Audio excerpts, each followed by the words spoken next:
Ugandans voted in a tense election under heavy security and an internet blackout on January 14th, as veteran leader Yoweri Museveni pursues a sixth term against a former pop star half his age. Ballots peacefully, many echoing concerns by commentators that the election campaign was slanted in favour of Museveni's ruling National Resistance Movement. The elections may be having challenges because we expect a lot to happen. Like cheating. So they may be not fair. The elections may not be fair. The government ordered an internet shutdown the day before the vote after blocking social media sites earlier. There was frustration on the streets as people struggled to communicate and access information. The internet actually brings every person nearer to each other, and we will be getting information from near and far, and actually you find that it would ease the communication and the tallying, the counting, and then updates. But you find that there's a lot of fear factor, maybe by the government, I would say, something that would actually there's some hidden agenda. But as voters, we think that let us vote in big numbers. Maybe would get out the right results as we expect. Museveni has ruled Uganda without pause since seizing control in 1986, when he helped to end years of tyranny under Idi Amin.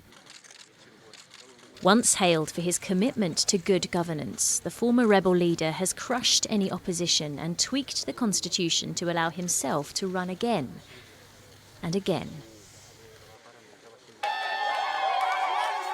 Opposition front-runner Bobi Wine, a 38-year-old singer-turned-lawmaker, cast his vote near the capital Kampala. He's cultivated a popular youth following, which has led to him enduring arbitrary arrests and attempts on his life. The day after the elections, he claimed victory, despite early results handing the lead to Museveni.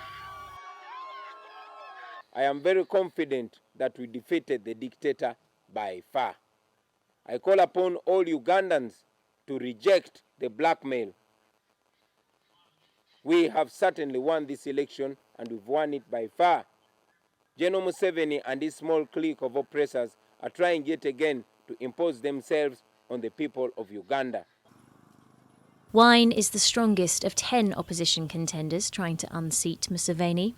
He has vowed non-violent street protests should Ugandans feel the election was stolen, saying they shouldn't fear intimidation by authorities.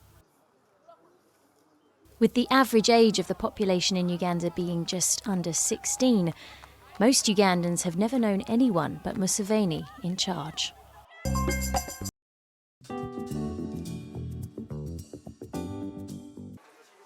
The Indian Ocean archipelago of the Seychelles is one of the first African nations to begin vaccinating its populations against the coronavirus. That began on the 10th of January. Health workers administered the vaccine made by Chinese pharma giant Sinopharm in a hospital in the capital, Victoria. The president of the Seychelles was the first to take the jab.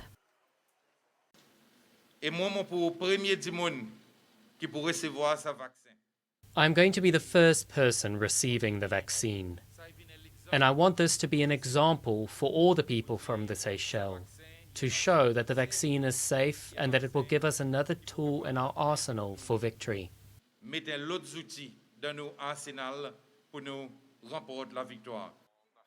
The archipelago of 115 mostly uninhabited islands initially appeared to have held off the pandemic. A swift lockdown in April last year left only 11 recorded cases of COVID-19 when it was lifted a month later.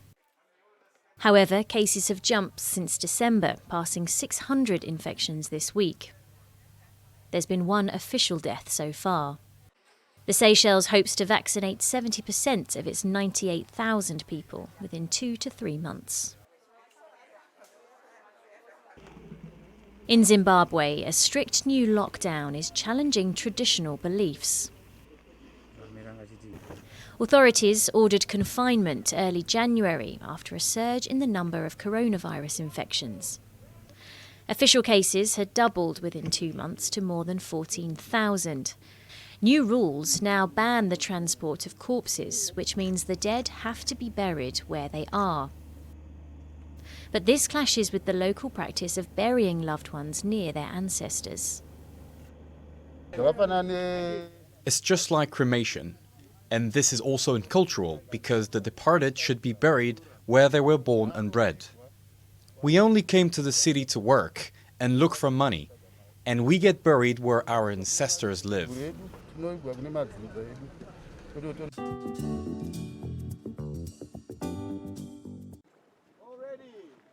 A final breath of fresh air before dropping into the Indian Ocean. It's time to dive with sharks. Black-tipped sharks are common among the Aliwal Shoal, a marine protected area off the east coast of South Africa. For some in this group, it's their first encounter with sharks. For me, this was such an incredible experience. They're really majestic animals underwater, and to just dive with them and see them in their natural habitat is amazing. Safe shark diving is Gary Snodgrass's speciality. But for several years, this dive centre owner has seen the number and diversity of animals decrease. Some of the larger predators have almost completely disappeared. We used to call it a tiger shark dive. We've had to change the name because we can't call it a tiger shark dive anymore because we can't, we're seeing them so seldom.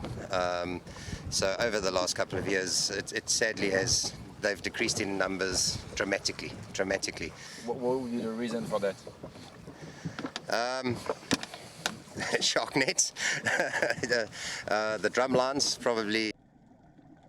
Shark nets lie only a few hundred meters from shore, 212 meters long and 6 meters wide. Walter Bernardes is one of the pioneers of shark diving in the region.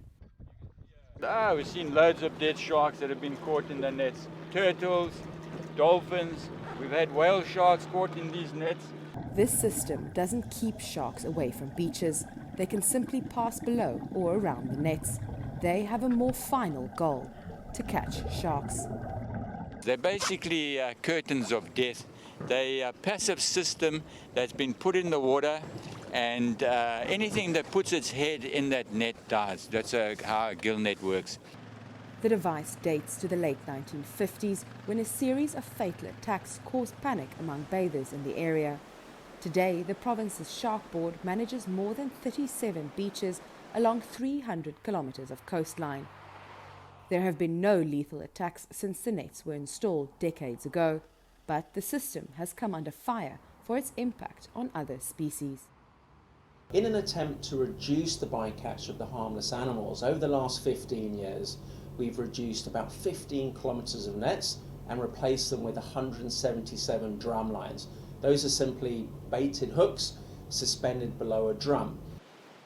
The use of drum lines might be more targeted, but is equally deadly. According to official figures, at least 400 sharks are killed in South Africa each year, including about 50 from protected species such as the great whites and hammerheads. Killing sharks to protect bathers is outdated thinking, says Jean Harris, who heads up marine conservation group Wild Oceans. By having them there and knowing that they actually don't prevent large sharks coming to the swimming beaches is giving people a false security, but it's also signaling to people that sharks are dangerous and we must protect them. Whereas in actual fact, we've got to change people's minds. But the nets won't disappear anytime soon, especially since the province attracts more than 6 million visitors each year. Despite their reputation, sharks play a pivotal role in the food chain and in the ocean's biodiversity.